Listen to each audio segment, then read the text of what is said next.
original Canton PD pick-me girl, Kelly Denver, says she has a, quote, false memory about telling the FBI Brian Higgity Diggity and Ken Berkowitz were alone in the Sallyport for a, quote, wildly long time with Karen Reed's SUV. So when I saw that information, it made it clear to me that there was a distortion of the timeline, and the false memory I created, I provided in good faith, but I retracted immediately, being provided evidence that it was not possible. Hello, hello, hello, and welcome back, roommates, to Alexasrewm, where we are not lawyers, we are not medical professionals, and we are not law enforcement. We are just people who have opinions about all things going on in Season 2 of the Karen Reed trial, including... So you had told them you believed you saw Mr. Berkowitz and Mr. Higgins in the Sallyport area that day? On January 29th, during my day shift, yes. Did you then learn any information that helped you remember when your shift ended that day? So I know my shift ended at 3:45 p.m., so I know that I left then. That wasn't ever one of my questions.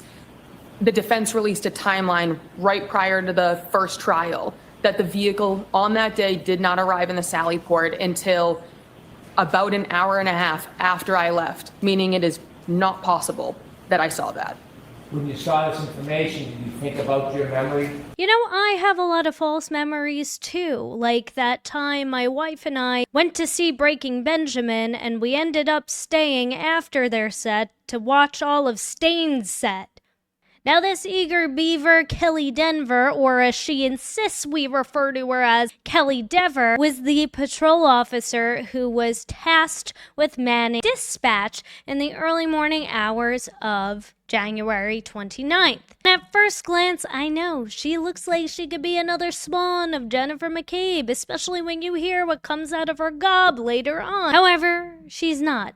Although she could very well be pursuing a bachelor's degree in Maccabean language arts. When Sergeant Good instructed you to take over dispatch, explain what that meant. It meant I walked inside and I sat down in a dispatch room. Describe the dispatch room. What did that array look like? There was chairs and computers. Monitors? Yes. Does the dispatch area also have monitors of internal security camera footage? So you see what he's getting at here with his line of questioning is Alan Jackson is essentially trying to say, and at this point we don't know in her testimony because this is only the first few questions in to her direct examination earlier today, but he's essentially saying, did you see what you had stated to the FBI, aka Higgins and Berkowitz in the Sallyport bumping uglies with Karen Reed's taillight? I know there was camera screens, but I don't know if they were on TVs or computers or where in dispatch they were. I don't recollect where they were or how they would be accessed. They were in the room somewhere. I can't be more specific. I don't remember. But you do recall seeing that there were monitors that were showing different views of internal security camera footage of Canton PD, correct? The specifics, no. Were there? Yes. I don't know what you mean by specifics. I'm asking you, were there monitors that you could look at that showed security camera footage from inside Canton PD, different areas, hallways, corridors, offices, the Sallyport, for instance? Any inverted videos, perchance? And this is interesting, too, because remember, folks, she wasn't called the first time around in the defense's case, so this is the first time that we're hearing about all of this. And so 2.5 years since You keep saying 2.5 years later. So let her finish her answer and then ask a question. Sure. It's been years since I've been in that room. They were somewhere in the room. Where cameras were in the Canton Police Department, I don't recall. The media's provided me information since this case took place, and I can't speak on what's my recollection and what's been media provided. There are cameras. I don't know where on my memory where they are. So has the media informed you that there were internal security monitors at the dispatch location? So the objection is sustained. Next question. I mean, as far as any of us know, no. The media has never provided that information ever. So how else would you have gotten that information if you didn't instead know yourself? Now, this is just a taste of what eager beaver Kelly Denver's responses are often like to many of Alan Jackson's questions. So buckle up, buttercups, because we are about to launch into outer space like Karen Reed's Lexus SUV. Now, earlier on into her direct examination, Alan Jackson asks her a simple question of, do you know Kevin Albert? Right? She says, yes, he's a detective at the Canton Police Department where I was a patrol officer. Duh, of course. Do you know that he is brothers with Brian Albert, who happens to be the homeowner of 34 Fairview? She says no, which I do also find interesting. We're going to circle back on that in a little bit. But then he also asks her if she knows Brian Higgins. Did you know Brian Higgins at that time? Yes, in passing. I'm not asking if you're social friends, asking if you knew who he was. Yes. How'd you know who Brian Higgins was? Yes, in passing. Now, I want you to hold on to that, folks, for 1 second. He had an office in the Canton Police. Was he a sworn police officer? Not for us. Was he a sworn federal agent? Yes. Worked for HCF? Yes. Okay. How long had you known and been familiar with Brian Higgins? Say, for instance, by sight, to be able to recognize who he was. Sometime during 2020 is when I was probably first familiarized with him, because that's when I was employed with the Canton Police Department first. Okay.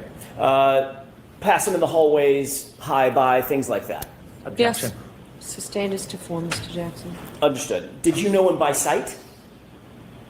Yes. Could you recognize him if you saw him? 2.5 years later, no, but at the time, yes. I'm not asking you about right now. I'm asking you back in January 2022. Could you recognize him by sight? Yes. I would recognize that thick neck anywhere from a mile away. Like, doesn't she give, like, stroppy teenager vibes? She almost reminds me of Deb from the Wild Thornberrys, but, like, way less cool. So now I want to fast forward to when this is kind of brought up again later in either cross or recross by the special probiotic following Alan Jackson's questions about her conversation with the FBI during her shift when she was manning dispatch. I'm confused. When you spoke I think we're all confused, Hanklin. to those agents, you didn't implicate Chief Berkowitz and Mr. Higgins with doing anything criminal, did you? No, they were friends. That's why Higgins had an office there. Oh, so they were friends. Well, then riddle me this one, eager beaver. How would you know that Ken Berkowitz and Brian Higgity Diggity were friends if you only knew him in passing and gave each other the occasional cup of grab ass as you were passing each other in the hallway? Riddle me that one. You must have known enough in your time at Canton PD that they were close friends. So this was shared earlier by the one Sleepy Goosey on the Twitter X's. Of course, give her a follow because she has all the most up-to-date resources when it comes to documents, timelines, right? The timeline told me, exhibits, etc., all at your disposal right on her Twitter X page. But it looks like while working for the Canton Police Department, Kelly Denver's annual salary in 2022 was $50,794. And then in 2023, dropped down to $38,044. Public records show Kelly Denver working for Town of Canton from 2015 to 2024. From 2020 to 2024, Kelly Denver held the job of patrolman. All right, so it looks like she didn't really move too far up the food chain since she began in 2015. So I don't know if it's because of age, experience, whatever. I don't know how old she is or isn't. She looks relatively young. She definitely sounds young, so.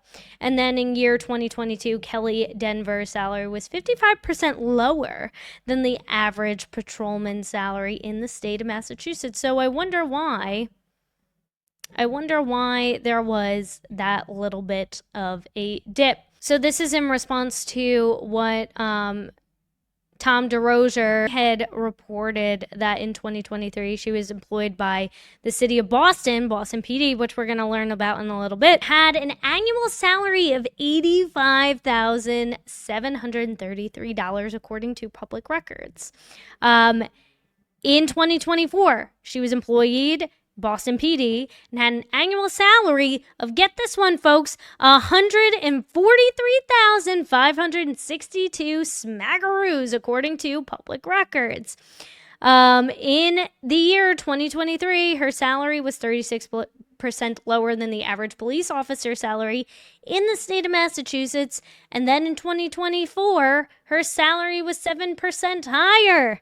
Can you take me higher? Well, yes, you can if you're the city of Boston. It doesn't really take someone to fake pursuing a bachelor's degree of some sort to question why a rookie like Kelly Denver would be rewarded so handsomely her first year as a Boston police officer, especially when most first-year rookies at Boston PD are only averaging around $66,814. And speaking of rookie moves, Did you have a conversation with anybody in the commissioner's office at Boston Police Department? Not about anything malicious. how about nefarious? I didn't use the word malicious. Why do you say malicious? I had a conversation, but it was my department saying, regardless of what I need to say on the stand, they support me. You were asked to go to the commissioner's office, correct? Yes. How long had you been on the Boston Police Department at the time that you were invited to go up to the Commissioner Michael Cox's office?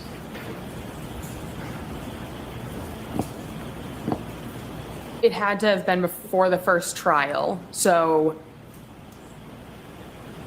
And I know it was when the agency released information to outside people. That's not my question. Okay, so I don't recall. Okay. You don't recall how long you had been on the force, generally, at the time that you were called up to the commissioner's office, on the Boston Police Department? No. Was it 5 years, 2 years, 2 months? Give me a ballpark. So I've been on the department for 2 years and 2 months. I would say somewhere in the range of a year. Okay. Did you find it unusual would you call yourself a rookie back then?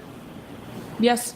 Did you find it unusual that a rookie police officer would be called up to I'm the big bad police commissioner of the city that currently employs you, and if you want to continue moving up the ladder, here's how you gotta play ball. Here's the game you need to learn how to play. As a young woman, I imagine, or any young person, this is probably pretty overwhelming and intimidating because you're in a position of, well, what do I do? I don't want to make enemies with the person who currently employs me and potentially could ruin my career. It was a reflection of how good of a leader he is. It was not anything that I found unusual, given the fact he is someone who wanted to show support for his officer. So he wanted to show support to his officer. Well, what about the fallen officer who was brutally unalived and found on the front lawn of another Boston police officer? What about that? And again, the reason why I don't have respect or sympathy for this woman is namely because of her attitude, the I don't really give a duck attitude on the stand, much like a lot of the vibe that I've gotten from many of the other witnesses, Urine Bukwacki, Paul Gallagher. The list goes on and on. Nobody seems to really care about the fact that a Boston police officer died right? And you would think they'd be all rallying the troops, trying to get to the bottom of that. All systems go. No sleep till Brooklyn, right? We're going all Beastie Boys on this. But no, nobody seems to give a duck about John O'Keefe, and that's really upsetting. She's willing to continue to protect these clowns and these fools when, no offense, sweetheart, they're going to be the first ones to throw you under the bus if they ever get pushed up against the wall, because you're disposable, you're replaceable, you're just another pawn in the game that they're playing. You took an oath as a police officer to serve and protect taxpayers who are literally paying your salary, and your attitude is, I don't really care. Why am I here? I don't want to be here. I don't really care what happens. I'm the victim. I'm being harassed. I'm being threatened. So no, I don't have sympathy for you. You're no different in my eyes than Judd Welcher. And girl, it's disappointing. I'm guessing all of your training class or all of your entry classes at Boston PD, they've all gone up to the commissioner's office as well? I don't know anyone else who's been in this particular circumstance. Do you know anybody else who's been called up to the commissioner's office at your level at the Boston Police Department? Objection. Sustained. Do you know of any of your colleagues with your level of experience that have been called up to the commissioner's office for specific incidents? Objection. That's sustained. Now, when you went up to the commissioner's office, did you respond to his indication that he wanted to see you up in his office? It wasn't a direct line of contact from him. Okay. Did you respond? Did you ultimately go? That's what I mean by respond. Did you go to his office? He's my boss, so yes. Okay. And who else was in that office? Me and him. The two of us. General counsel for the Boston Police Department? No, it's just me and him. The conversation that we had last year, did you say that general legal counsel for the Boston Police Department was also there? Objection. Not during Sustained. that conversation. Objection. Next question. Sure. Was there another time that you went to the commissioner's office where general legal counsel was there? No. Have you ever met general legal counsel for the Don't Boston believe Police you. Department? Yes. Was it in the commissioner's office? No. When was it? During my conversation with the agents. You took a lawyer with you to talk to this other law enforcement agency? I'm going to see you at sidebar on this. So in other words, your boss told you, hey, if you say what I want you to say, and you remember, what you recalled was just a false memory, we'll provide you with the protection, the pay raise, the perks that you need, everything you can ever ask for, girly pop. We got you. We got you. I mean, it's so ducked up how deep this level of corruption really runs, because, yeah, it's like at the height, Massachusetts State Police, but now it's also the city of Boston. John O'Keefe's employer. The city that employed him, that he worked his butt off for. Really? When we left off, I was asking you about the meeting at the commissioner's office. And I want to clear this up. Was general legal counsel in that office or not when you had the meeting with the commissioner, Michael Cox? No, it was just me and the commissioner. At some point, did the commissioner say to you that Boston Police Department, insofar as your connection to this case is concerned, Boston Police Department fully supports you? Yes. Did he also say, do the right thing?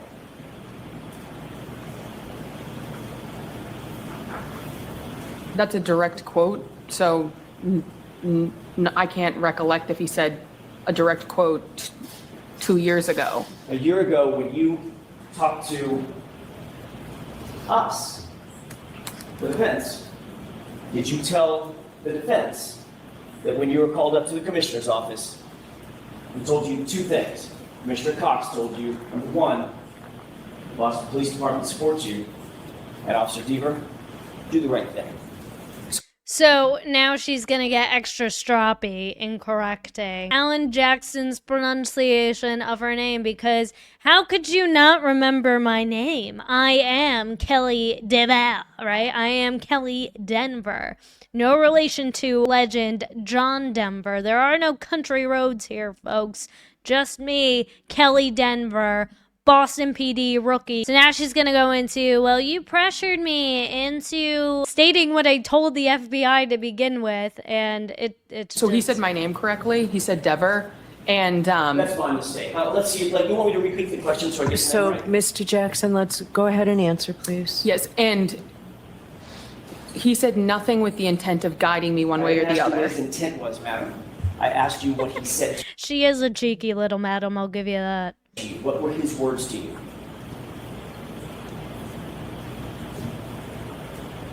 That he supports me. And? Just wanted me to tell the truth up here. And his words were, do the right thing, correct? I don't recall. We also found out that she's been braiding hair and swapping friendship bracelets with one Sarah Levinson, Brian Albert Jr.'s buddy, since middle school. Are you personal friends, girlfriends, boyfriends, personal friends with anyone that's connected with this case? Other people who's been on the witness stand, one person, yes. Who's that? Sarah Levinson. I mean, who saw that on their bingo card? I would have thought Katie McLaughlin or one of the other EMTs. What's the jittery? I forget his name. The jittery kid in the beginning of the trial, the very first witness that the special probiotic called. Like, I would have thought like somebody within Canton PD, but no, or like Canton Fire Department or something like that. But no, Sarah Levinson? Really? How long have you known Sarah? We became friends in middle school. Did you watch any of the trial, this trial? Clips in passing, but no, it's 6 hours a day. So I work during the day shift, no. If you know it's 6 hours a day, then it seems to me that you would be kind of tuning in and tuning out, because you know how long these live streams essentially are. Oh, So you've seen some of the footage of the goings-on in this case, correct? yes, nothing with her. I did not watch her testimony. Well, thank goodness for that, right, folks? I mean, what are sequestration orders for anyways? Who cares about that? Ha ha. So in case you need a quick refresher, Sarah Levinson is one of Brian Albert Jr.'s friends. She was in the house that night. Her name was also accidentally misspelled by Chip Proctor in a November 2023 report. Inside the residence that evening was Sarah, without the H, Levinson, who was visiting her friend Brian Albert Jr. for his birthday. So interesting. So in the beginning of her testimony, before Alan Jackson asks her about whether or not she knows Brian Higgins, he also asks if she knows Kevin Albert, one of the detectives at Canton Police Department, but also the brother of Brian Albert, father of Brian Albert Jr., who happens to be besties with Sarah Levinson. Did you know Kevin Albert? No. Oh, the detective Kevin Albert. Yes, I did. Correct. How did you know Kevin Albert? He was a detective for the Canton Police. Were you aware of his relationship to Brian Albert at that time? No. Are you now aware of his relationship with Brian Albert? Yes, from the media. And what is that relationship as you know it? Sustained. From the media, she says, which again, highly sus. Now, I am curious to see whether or not they're going to call Kevin Albert this time to the stand. So we will see. And he was buddies with Proctor as well, too. And just like Professor Paint Sniff, Kelly Denver shouldn't also have any dog in the fight. But when you take a look at her bestie being a witness who was there the night that this whole thing went down, and is a witness who has testified in this trial as well as last trial, you have to wonder the risks someone would take to protect all that they could potentially lose. So why did you come in here? My entire job revolves around what I say on the stand right now. If I was to I mean, she was subpoenaed, so she had to come here, so. lie, I lose my job. I lose everything. I'm here to tell the truth. I cannot lie while sitting on the stand. And her nose grew 3 sizes that day. One question. Okay, Your entire job revolves around what you say on the witness stand. Is that what you just testified to? Yes, And if you agreed that what you said to those 2 law enforcement agents on August 9th, 2023, you would be implicating not 1, but 2 police officers, law enforcement officers, correct? If So- you agreed with what you said in August of 2023 on this witness stand, you would be implicating 2 officers, fellow officers, correct? so I'm confused as to what you're asking. You would be implicating, if you agreed with me, you have not agreed that that was the truth. You've now indicated that what you told to law enforcement agents in August of 2023 was a lie. No, If you agreed with that statement here on the witness stand, you would be implicating 2 officers as having been in the Sallyport, weirdly, for a wildly long time with the SUV, implicating not 1, but 2 fellow officers, correct?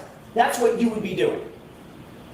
it's not possible I If saw you that. agreed with me, would you be implicating the reputations of 2 officers?